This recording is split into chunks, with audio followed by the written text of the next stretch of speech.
I saw Sodom burn. I saw the sky tear apart like an old piece of cloth, and burning coals fall like sentences from a judge. But before that, I saw something even worse. I saw my sons-in-law laugh with scorn, the proud arrogance of the leaders, the swollen ego of a city that thought it was eternal. I saw evil growing quietly while the sun still shined over the plazas. And I saw judgment coming like a muffled whisper no one wanted to hear. If you stay with me until the end, I'll show you what I still carry to this day. And maybe, just maybe, you'll still have a chance to escape what we couldn't. Sodom was a place that deceived the eyes.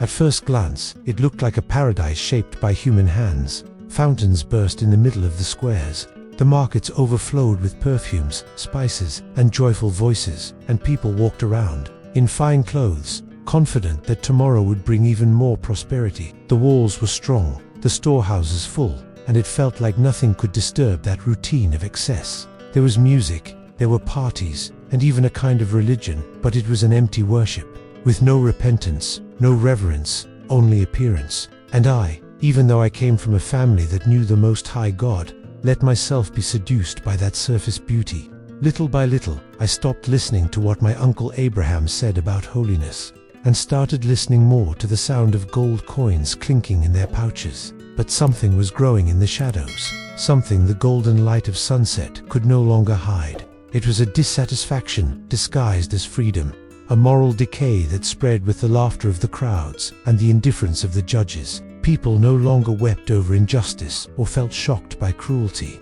The soul of the city was turning grey, but because the walls were still standing, no one wanted to see the signs of the spiritual collapse surrounding us.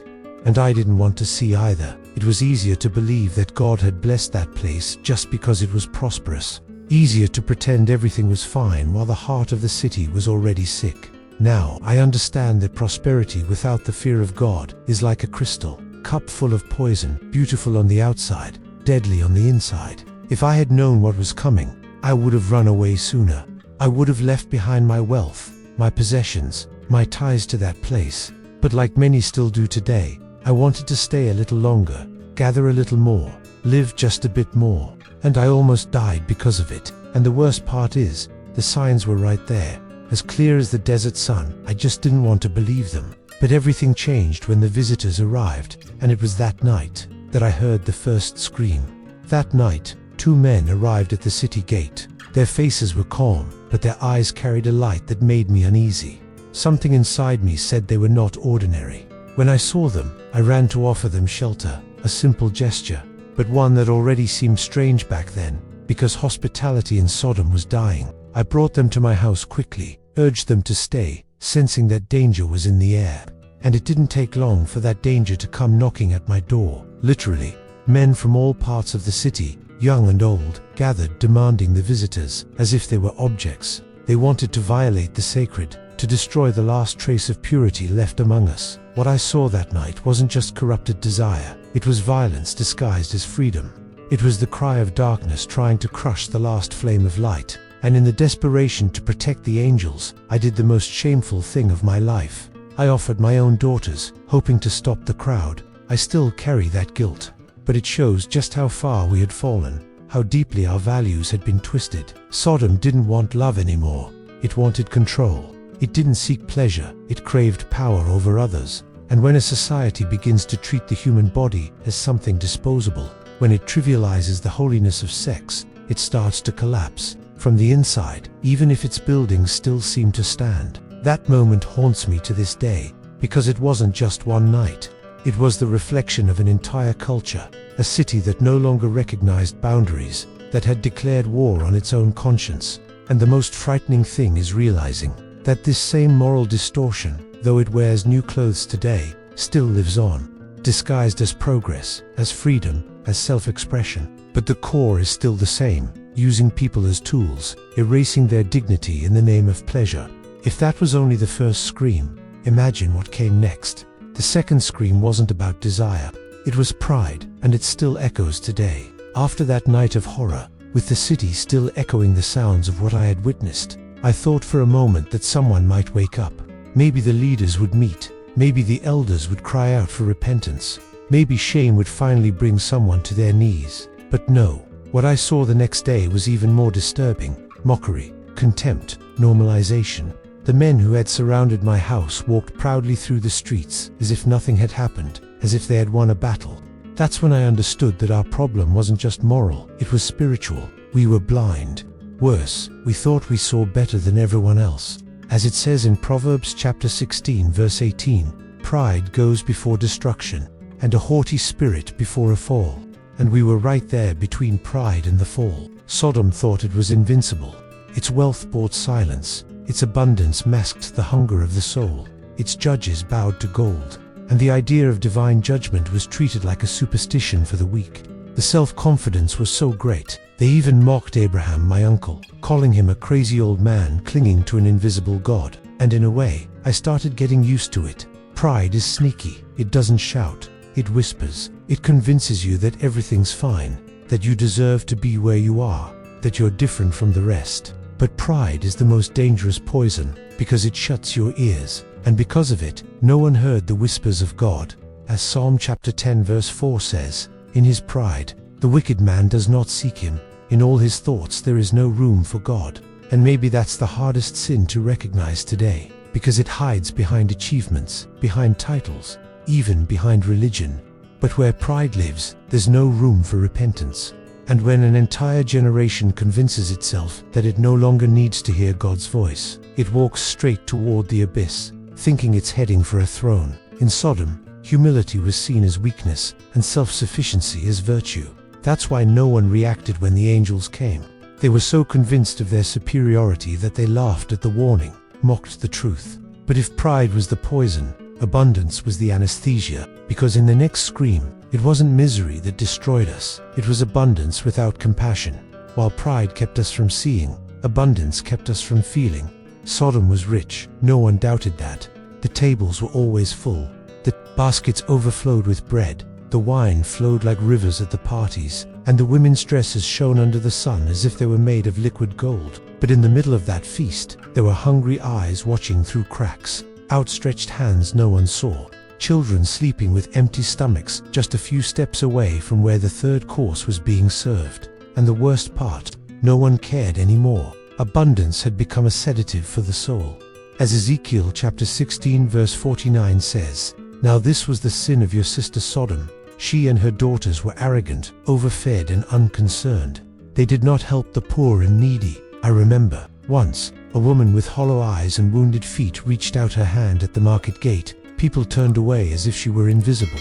A man threw her crumbs and laughed, like he had done her a favor. No one cared anymore. The heart of the city had hardened. What used to be compassion had become calculation, and what was once generosity had turned into a form of currency. And I, surrounded by all of it, began to realize that the blessing had turned into a curse. Because wealth without purpose destroys more than poverty without hope. And when you start deciding who deserves help and who doesn't, you're no longer following the heart of God. Our abundance made us drunk, and we forgot that we were meant to be stewards, not gods. And maybe that's one of the most common traps today, a society that has everything, but shares nothing. A church that sings loudly, but walks past the needy without turning its head. A version of Christianity that talks about heaven, but avoids the dirt on others' feet. In Sodom, the banquets continued until the very last second. There was food, there was laughter, there was distraction, but judgment was already on its way, hidden behind the sunset. And while the rich toasted, strangers were no longer welcome. In the next screen, you'll see what happens when a city closes its doors to others and locks itself inside its own comfort. Sodom had an old law, almost sacred: welcome the stranger. The elders used to tell stories about times when travelers were received with warm bread, fresh water, and a bed to rest in. But that changed. The city closed itself off, not just physically, but spiritually. They began to see outsiders as threats, as burdens, as intruders. I saw it clearly when I brought the 2 visitors to my house. No one was surprised by the crowd's outrage, because the people had already lost all sense of hospitality.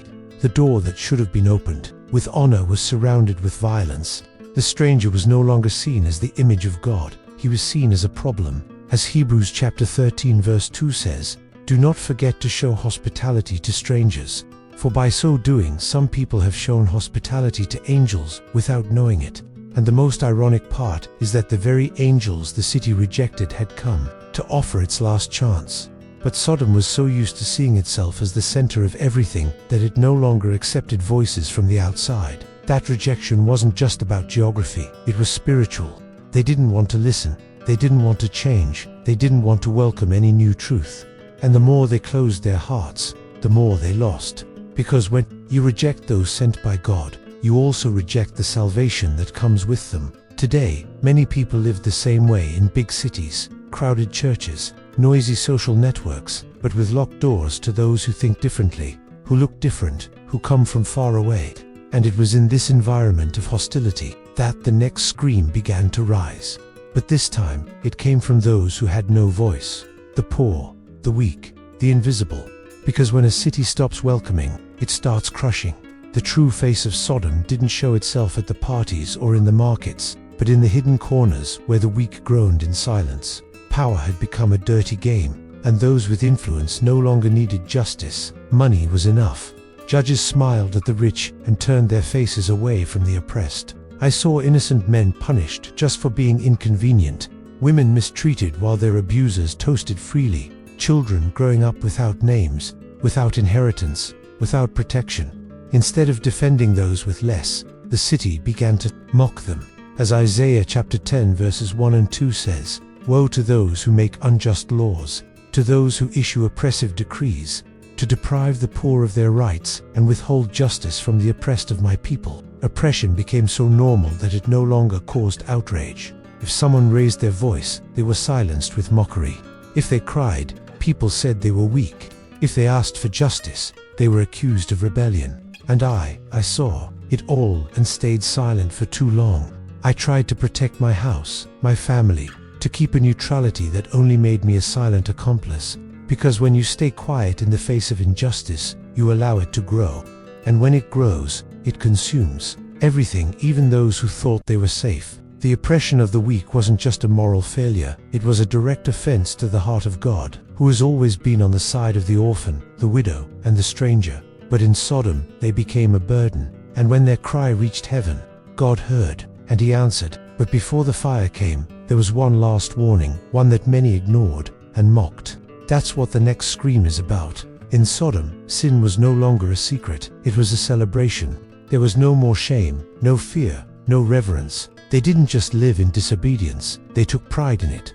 They were blasphemous with their lips and with their lives. They openly mocked heaven, made jokes about God's promises, and treated any mention of holiness as weakness of mind. The worship that still happened was nothing but empty ritual or twisted acts dressed up as spirituality.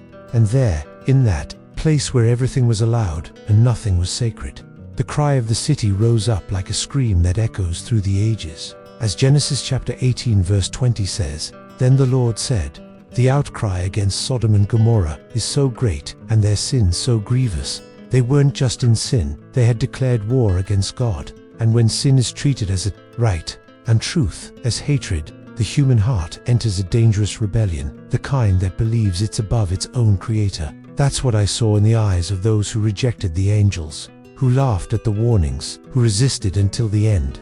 It was no longer ignorance, it was a choice repeated every day through words, actions, and silence. Today, many live like Sodom, not because they don't know, but because they reject. And when the last chance knocks at the door, no one wants to open it.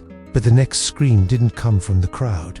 It came from the silence of those who ignored mercy. And when that happens, judgment is no longer a distant threat, it becomes the next step. You need to hear what happened that morning, because that's when the tragedy reached the point of no return. When the angels told me that time was up, I felt the ground fall away beneath my feet. They didn't speak with anger, but with a kind of urgency that shook my bones. They told me to gather my family, leave the city, and not look back.